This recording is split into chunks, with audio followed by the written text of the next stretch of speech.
E aí pessoal, tudo bem com vocês? Dando continuidade hoje à série Estudo do Sangue e os Grupos Sanguíneos Humanos. Esse é o nosso canal, Kleber Victor Interdisciplinar. Vídeo novo todos os dias aqui para vocês.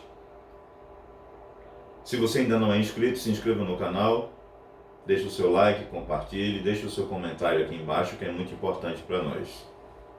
Hoje, a gente vai fazer o estudo das chamadas células brancas, leucócitos, que são assim chamados porque não tem uma coloração específica, são incolores, são células esféricas, responsável principalmente pela defesa imunológica.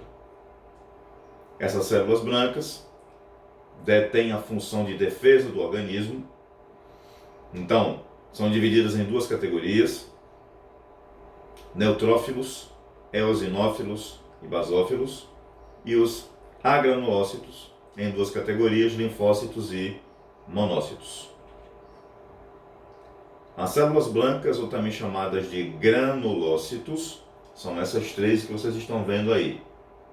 Neutrófilo, que apresenta aí o núcleo subdividido em três partes, em três segmentos. O granulócito eosinófilo, que lembra um fone de ouvido. Olha aí o macete, não esqueça, lembra um fone de ouvido. E os granulócitos basófilos, que são aqueles que apresentam uma quantidade significativa, bem marcante, de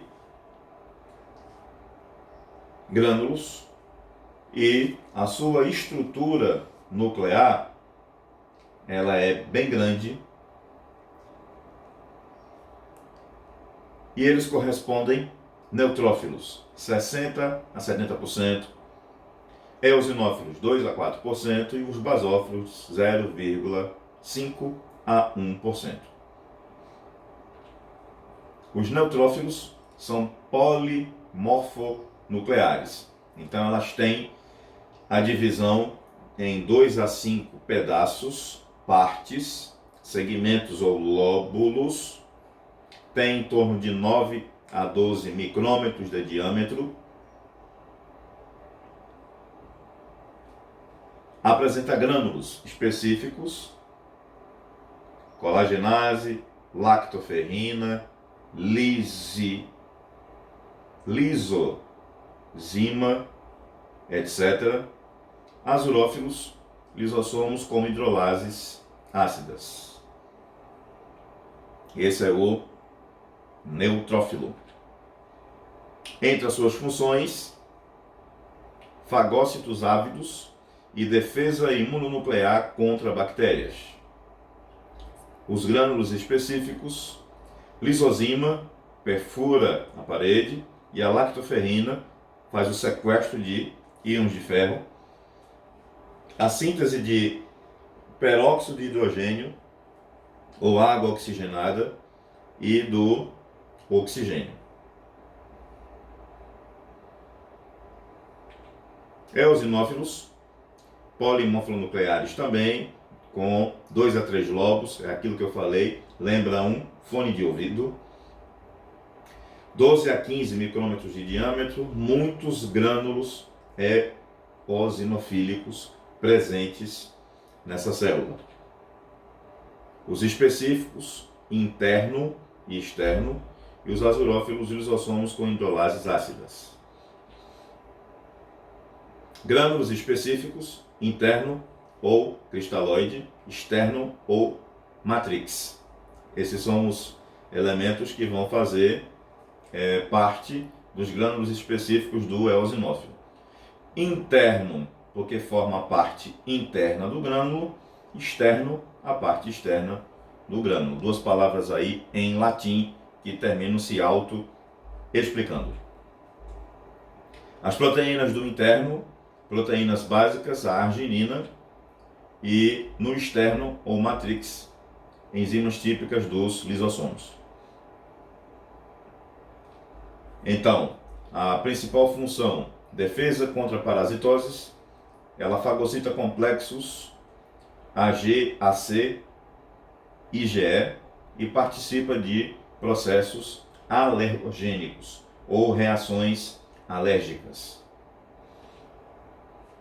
E por fim, o último grupo, chamado de basófilos, tem núcleo irregular ou retorcido, em forma de um S, da letra S maiúscula, grânulos específicos intensamente basófilos, histamina e a heparina, receptores do IgE, e é responsável também pela resposta alergogênica, resposta alérgica, e responsável pela origem a uma célula chamada de mastócito no tecido conjuntivo.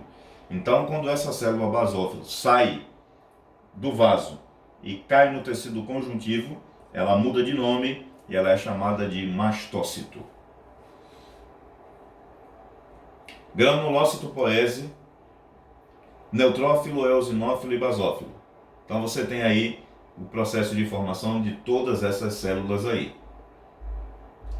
Você tem o chamado mieloblasto, que, como você vê na imagem, não tem grânulos citoplasmáticos.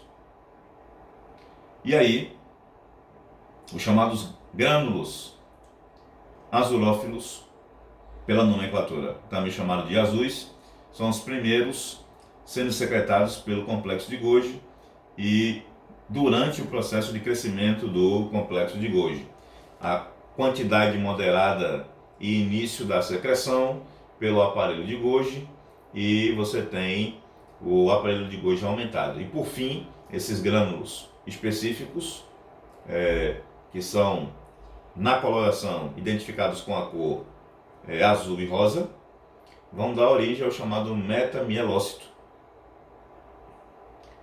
que são grânulos específicos, abundantes e poucos grânulos azurófilos, com o aparelho de Golgi reduzido. E aí você tem, numa representação aí de uma lâmina, a presença aí destas células que eu acabei de falar, que eu acabei de me referir. Granulócitos, agranulócitos, hemácias ou eritrócitos. Células brancas agranulócitos são aquelas que não vão ter os grânulos citoplasmáticos, linfócitos em torno de 20 a 30% e os monócitos em torno de 3 a 8%. 6 a 8 micrômetros de diâmetro, os linfócitos, núcleo esférico e bem corado, grumos grosseiros de cromatina que formam nesse emaranhado proteico no linfócito. O citoplasma é bastante escasso e periférico e apresenta uma diferenciação linfócitos B, T, NK e NKT, plasmócitos, células B ou de memória, célula T auxiliar, célula T supressora ou célula T citotóxica, que são os elementos que formam os linfócitos. E por fim, o monócito, que ao sair do vaso sanguíneo e ganhar o tecido conjuntivo, muda de nome e passa a ser chamado de macrófago. O macrófago é uma célula que apresenta uma alta capacidade de captura de partículas, de fagocitose. Ovais com um número reniforme, então o núcleo apresenta a forma de um rim, daí o nome reniforme, e excêntrico com cromatina frouxa. Há uma queda do retículo endoplasmático rugoso e um aumento do CG, dos complexos de Golgi e das mitocôndrias, 12 a 20 micrômetros de diâmetro. São células que apresentam uma especificidade na membrana plasmática, uma especialização dela chamada de microvilosidades, e apresentam vesículas de pinocitose. A granulócito poese, linfócitos em órgãos de tecidos linfóides, tem uma produção no timo, no baço, nos linfonodos, nas tonsilas ou amígdalas, nos nodos linfóides ou linfáticos. E a sequência é essa: linfoblasto, prolinfócito e linfócito. Os monócitos circulam cerca de 8 horas e então entram nos tecidos, vão para os tecidos. Esse é o tema da próxima aula, do próximo vídeo. Então não esquece, deixa o seu like, compartilhe, se inscreva no canal Kleber Vitor Interdisciplinar e até a próxima.